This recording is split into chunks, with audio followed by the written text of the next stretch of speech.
यूं हम लोग नफरत के आदी नहीं हैं, गुलामे नबी हैं, फसादी नहीं है। गुलामे नबी हैं, फसादी नहीं है। लगाओ न इल्जाम तुम हम पे हरगिज, मुसलमान आतंकवादी नहीं है। मैं इन अपने दो शेर के जरिए से दावत सुखन दूजा जनाब नजमे हसन साहब को कि वो तशरीफ लाएं। सर झुकाओगे तो पत्थर देवता बन जाएगा, सर झुकाओगे तो पत्थर देवता हो जाएगा। इतना मत चाहो उसे वो बेवफा हो जाएगा, इतना मत चाहो उसे। और जिस शेर के लिए मैंने ये शेर पढ़ा है, इतना मत चाहो उसे वो बेवफा हो जाएगा। और हम भी दरिया हैं, हमें अपना हुनर मालूम है, हम भी दरिया हैं, हमें अपना हुनर मालूम है, हम भी दरिया हैं, हमें अपना हुनर मालूम है। जिस तरफ भी चल पड़ेंगे रास्ता हो जाएगा। जनाब नजमे हसन प्रतापगढ़ी साहब, आपकी खूबसूरत समातों के हवाले अब आप पर यह हक है कि आप बेहतर से अंदाज में इनकी हौसला अफजाई करें। हसन साहब। वो मर्द नहीं जो डर जाए हालात के खूनी मंजर से, जिस दौर में जीना मुश्किल हो उस दौर में जीना लाजिम है। जनाब नियामतुल्लाह साहब और उनके छोटे भाई सुल्तानुल्लाह साहब मुबारकबाद के हकदार हैं, जिन्होंने आलियाबाद ये पालपुर के लोगों के लिए, यहाँ के बच्चों के लिए नियमत पब्लिक स्कूल की शक्ल में एक शानदार तोहफा देने का काम किया है। यहाँ का जो एजुकेशन सिस्टम है, जो मैनेजमेंट सिस्टम है, इसको देखकर मैं बड़े यकीन के साथ ये बात कह सकता हूँ कि आने वाले वक्त में यहाँ के बच्चे सिर्फ पालपुर आलियाबाद का नाम नहीं बल्कि पूरे इस रुदौली का नाम पूरे हिंदुस्तान में रोशन करेंगे। मैं अपने लिए नहीं, इस स्कूल के लिए नहीं, इन होनहार बच्चों के लिए आप सबकी एक बार तालियां जोरदार आनी चाहिए। दोस्तों, मैं बड़ी जिम्मेदारी के साथ एक बात कहना चाहता हूं। मैंने जो अपनी जिंदगी में ऑब्जर्व किया है कि हम लोग अपनी लाइफ को मेंटेन रखने के लिए लाखों रुपए खर्च कर देते हैं अपनी मोबाइलों के पीछे, लाखों रुपए खर्च कर देते हैं अपनी गाड़ियों के पीछे, हम आलीशान घर बनाने के लिए लाखों रुपए खर्च कर देते हैं, हम शादियों में फजूल खर्ची कर देते हैं। लेकिन जब बच्चों के तालीम के लिए खर्च करने की बात आती है तो हम सबकी जबान पर एक ही रोना होता है, साहब क्या करें, पढ़ाना तो चाहते हैं लेकिन मेरे पास पैसे नहीं। मैं आपसे पूछना चाहता हूँ, इस वक्त आपके पास पैसे कहाँ से निकल आते हैं? आप कर्ज लेकर के इन फजूल जगहों पर पैसा खर्च करते हैं। किस दीन की किताब में लिखा है कि आप इन फजूल जगहों पर पैसा खर्च करें? हाँ, मेरे आका का फरमान जरूर है कि इल्म हासिल करो, चाहे तुम्हें उसके लिए चीन जाना पड़े। चीन जाने का क्या क्या मतलब है कि उस जमाने में चीन का सफर करना बहुत मुश्किल था, वही सफर कर सकता था जिसके पास पैसे होते थे। इसलिए अपने बच्चों के तालीम के लिए पैसा खर्च करें। कहिए इंशाअल्लाह, कहिए इंशाअल्लाह।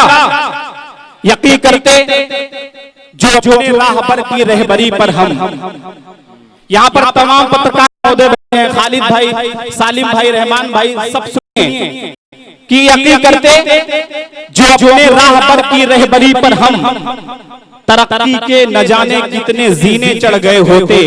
अगर हम रोज के खाने से एक लुकमा बचा लेते, अदा सुन्नत भी हो जाती और बच्चे पड़ गए होते। दोस्तों, हम और आप जिस मकसद के तहत आज इस ग्राउंड में इकट्ठा हुए हैं, हम और आप 26 जनवरी का जश्न मनाने के लिए यहाँ पर आए हुए हैं, तो मेरा फर्ज बनता है कि इस हवाले से गुफ्तगू आप सबसे करूं। तमाम यहाँ पर उलमाए कराम भी बैठे हैं। इस देश की जंगे आजादी में हिंदू मुसलमानों सबने अपनी जान का नजराना मिलकर पेश किया। कभी जब आप इंडोमान जाएंगे, वहां पर जो जेल है निकोबार, जब उस जेल में शहीदों की लिस्ट पढ़ेंगे तो आप वो लिस्ट पढ़कर हैरान हो जाएंगे। एक बड़ी तादाद में वहां पर आपको उलमा की मिलेगी। आज हमसे हुब्बुल वतनी का सबूत मांगा जाता है। एक नमूना पेश करना चाहता हूं आप सबके सामने। हुब्बुल वतनी क्या है, वतन परस्ती क्या है, एक वाकया बताना चाहता हूं और आप समझ जाएंगे कि सच में वतन परस्ती क्या है, हुब्बुल वतनी क्या है। मौलाना फजले हक खैराबादी किसने नाम नहीं सुना है? तकरीबन सबने सुना होगा। मौलाना फजले हक खैराबादी के अंदर वतन परस्ती का जज्बा, वतन से इश्क का जज्बा उनकी रगों में बहता था। अंग्रेजों को खुला चैलेंज करते थे। अंग्रेज के सिपाहियों ने गिरफ्तार कर लिया। कहा मौलवी बहुत भारत के गुण गाता है, बहुत भारत से मोहब्बत करता है, चल तुझे आज सबक सिखाता हूं। ले जाकर निकोबार की जेल में डाल दिया। काला पानी की सजा। अंग्रेज जेलर ने कहा कि सुबह सवेरे मौलाना फजले हक खैराबादी को फांसी के फंदे पर लटका दो।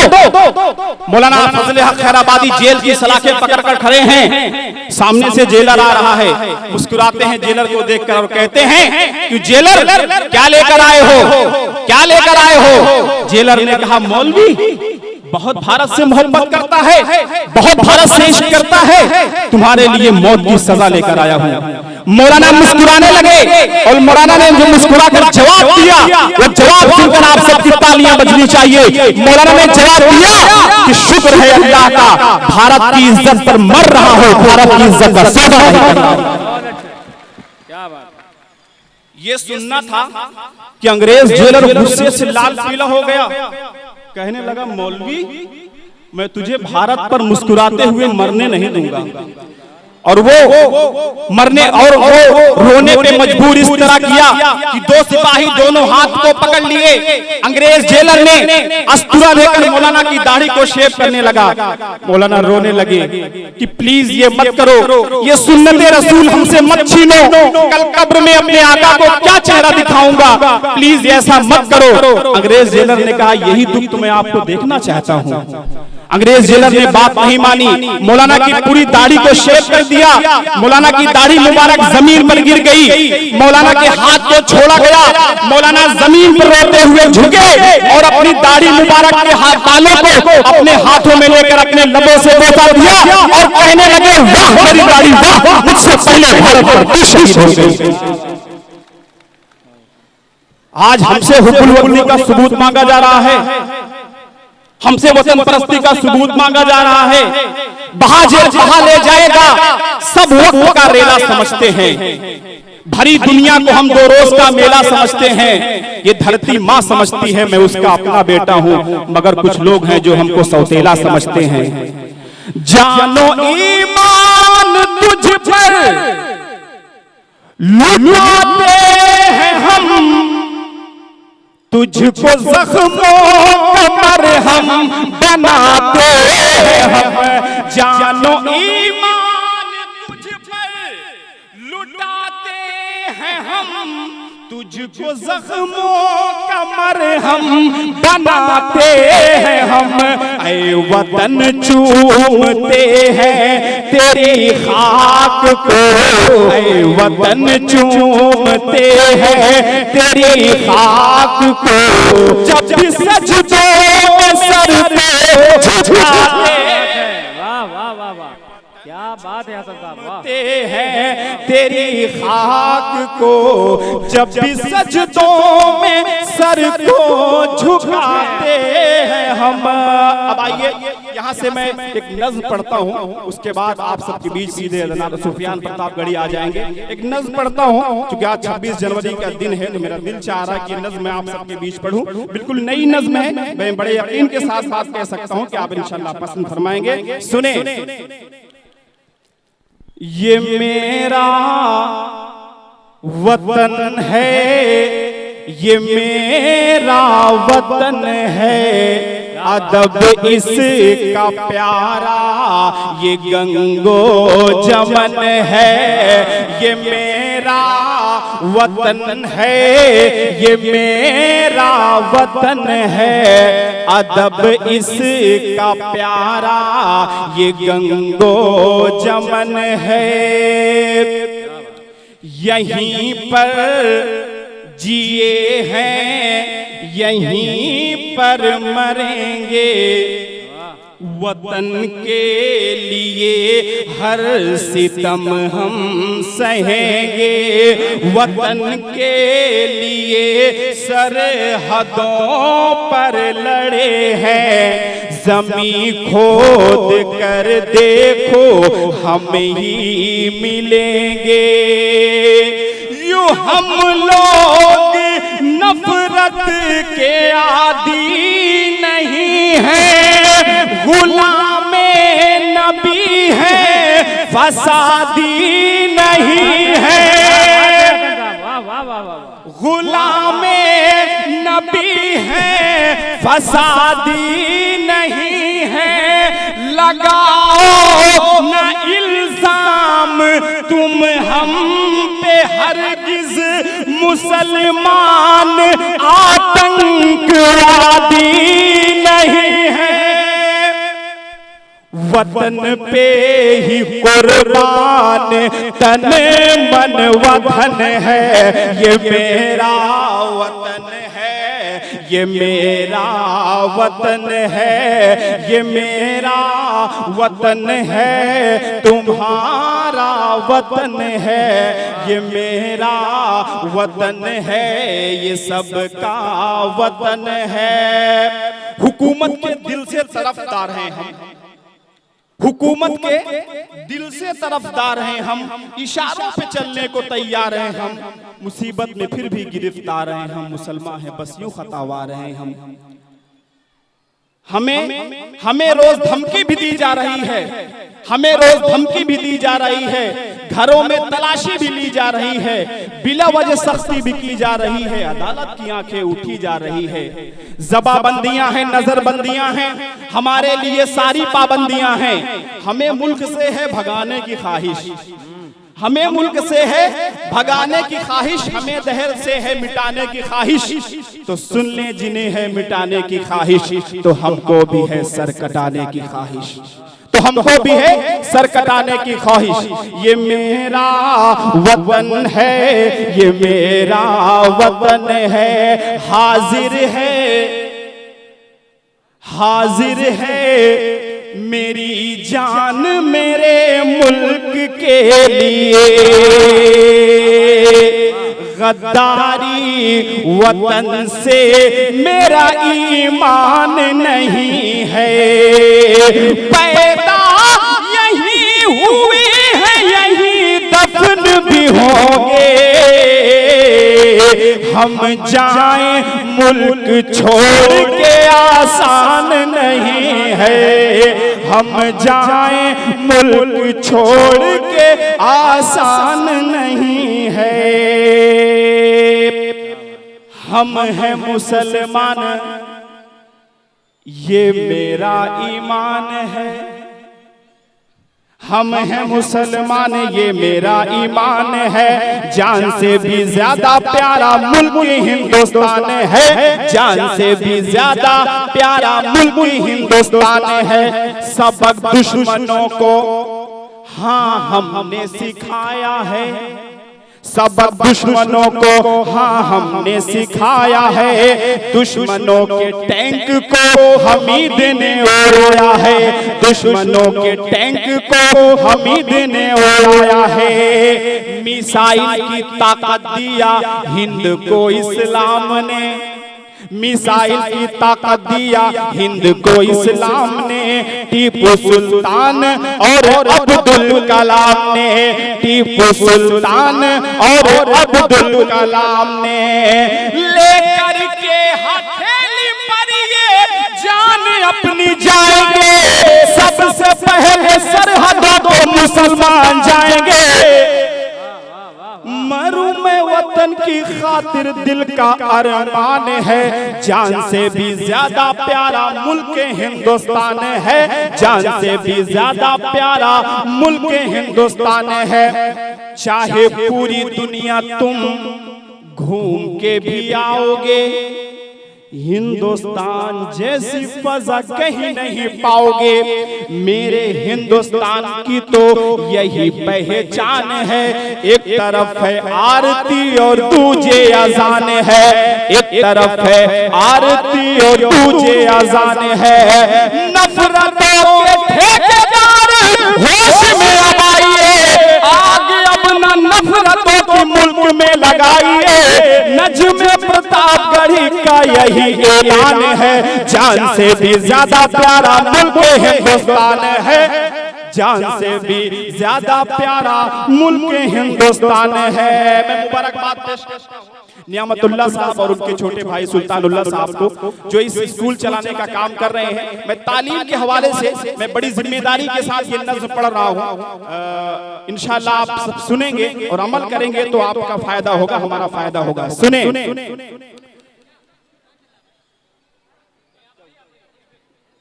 एक बार जोरदार ताली आप सब इस स्कूल के लिए बजा दें। देखिए आप सब मुशायरों में जाते होंगे, आपने अगर नहीं गया है, अगर नहीं गए हैं तो यूट्यूब पे सुना होगा। तो आप अगर तालियां बजाते हैं तो शायर का हौसला बनता है। एक नज़्म पढ़ता हूं, सुने। रुसवा हर मोड़ पर हम भी हो जाएंगे, ऐसी हालत है नाशाद हो जाएंगे। इल्म को खूब बढ़ चढ़ के हासिल करो, वरना एक रोज बर्बाद हो जाएंगे। इल्म वालों को करती है दुनिया सलाम, इल्म से लोग बनते हैं अब्दुल कलाम, इल्म से लोग बनते हैं अब्दुल कलाम। इल्म से पत्थरों पर भी खिलते हैं गुल, इल्म से शहर आबाद हो जाएंगे। इल्म को खूब बढ़ चढ़ के हासिल करो, वरना एक रोज बर्बाद हो जाएंगे। इल्म से मंजिले, इल्म से जिंदगी, इल्म से ही अंधेरों में है रोशनी। दौलते इल्म से होंगे हम सरफराज, मेरा दावा है फौलाद हो जाएंगे। इल्म से इल्म को खूब बढ़ चढ़ के हासिल करो, वरना एक रोज बर्बाद हो जाएंगे। बस 1 से 2 मिनट में आपके बीच सुफियान प्रतापगढ़ी को मैं हाजिर करूंगा। एक वाकया मैं आपके सामने और रखना चाहता हूं कि हुब्बुल वतनी क्या है, वतन परस्ती क्या है। दोस्तों 1947 के अंदर इस देश के अंदर 2 बड़े इवेंट हुए, 2 बड़ी घटनाएं हुई 1947 के अंदर। पहला इवेंट ये हुआ कि 1947 में हमने अंग्रेजों से इस देश को आजाद कराया। दूसरा इवेंट ये हुआ जो दुख की बात है कि उसी साल इस देश का बंटवारा हो गया। मैं बड़ी जिम्मेदारी के साथ ये बात कहना चाहता हूं कि आज 70 साल के बाद यहाँ पर दिलों का बंटवारा किया जा रहा है। अगर दिलों का बंटवारा हो गया तो ये मुल्क सोने की चिड़िया नहीं बल्कि बारूद का ढेर बन जाएगा। दोस्तों 1940 में सुभाष चंद्र बोस ने एक फौज तैयार की कि मुझे अंग्रेजों के खिलाफ जंग लड़नी है। चंदा करने के लिए निकले, अपने दोस्त के घर पहुंचे, दरवाजा खटखटाया, अंदर से आवाज आई, जी सुभाष भाई बताएं क्या हुक्म है। सुभाष चंद्र बोस ने कहा कि मैं अंग्रेजों के खिलाफ फौज तैयार कर रहा हूं, उसके लिए मैं चंदा कर रहा हूं। तो यूसुफ मारफानी ने 1 करोड़ रुपए इस देश के लिए दिया, सुभाष चंद्र बोस की फौज के लिए दिया। वही दूर पर बैठी एक बुढ़िया ये बात सुन रही थी, तो उस बुढ़िया ने आवाज दी, सुभाष बेटा जरा इधर भी तो आओ। सुभाष चंद्र बोस उस बूढ़ी माँ के पास जाते हैं, तो उस बूढ़ी माँ ने कहा कि बेटा मैं भी आपकी फौज के लिए, इस देश के लिए चंदा देना चाहती हूँ, लेकिन क्या करूं, मेरे पास पैसे नहीं है। तो सुभाष चंद्र बोस ने कहा, ए बूढ़ी माँ, मैं जानता हूँ कि तू नाबीना है, तू ज़ईफ है, तुम्हारे पास पैसे नहीं है, लेकिन आपके पास एक बेटा है शहनवाज खान, आप उस बेटे को मुझे दे दो, मैं उसे अपनी फौज में दाखिल करूंगा। सुभाष चंद्र बोस के कहने के बाद बुढ़िया ने अपने बेटे को आवाज लगाई, वो बेटा आया, उसको जो है बूढ़ी माँ ने अपने गले से लगाया, प्यार से पेशानी को बोसा दिया और कहा, ए बेटे शहनवाज, जा, मैंने तुझे वतन के हवाले कर दिया। सुभाष चंद्र बोस शहनवाज को लेकर चले जाते हैं, अपनी फौज में दाखिल करते हैं। वही शहनवाज हुसैन आगे चलकर कैप्टन शहनवाज हुसैन बनते हैं और अंग्रेजों से जंग लड़ते लड़ते शहीद हो जाते हैं। तो जब डेड बॉडी को उनको घर लाया गया तो उस बूढ़ी माँ को डेड बॉडी के बगल खड़े होकर के सुभाष चंद्र बोस ने एक जुमला कहा। सुभाष चंद्र बोस ने कहा कि हिंदुस्तान की फौज, तुम में से जिसने भारत माता को नहीं देखा है, देख लो, ये है भारत माता, ये है भारत माता।